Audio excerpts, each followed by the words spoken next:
আমাদের প্রধান করণীয় হচ্ছে ওয়েটটা কমাতে হবে, অর্থাৎ ওজনটা কমিয়ে নিয়ে আসতে হবে। এবং ওজন কমাতে গেলে আমাদের প্রধানতভাবে আমাদের জোর দিতে হবে যাতে আমাদের মধ্যপ্রদেশটা কমে, অর্থাৎ ভুঁড়িটা কমে যায়। পেটের মেদটা কমাতে হবে এবং সেটা কমাতে গেলে আমাদের নিয়মিত শরীরচর্চা করতে হবে, রোজ 1 ঘন্টা হাঁটতে হবে, পেটের কিছু ব্যায়াম করতে হবে। আমাদের রক্তে কোলেস্টেরল এবং ট্রাইগ্লিসারাইডের মাত্রাটা কমিয়ে ফেলতে হবে।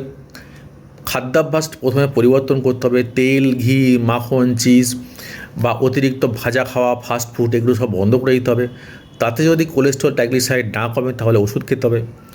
ডায়াবেটিস অবশ্যই কন্ট্রোল রাখতে হবে ডাক্তারের পরামর্শ নিয়ে, এবং আমাদের ব্লাড প্রেশার কন্ট্রোলে রাখতে হবে। আমরা যদি এইগুলো করতে পারি তাহলে কিন্তু অটোমেটিক্যালি আমাদের ফ্যাটি লিভার থেকে আমরা রেহাই পেয়ে যাব। মনে রাখবেন, ফ্যাটি লিভারটা কমানোর কোনো ওষুধ নেই।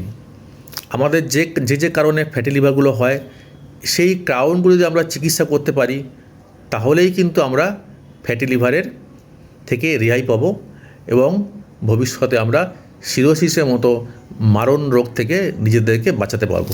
নমস্কার।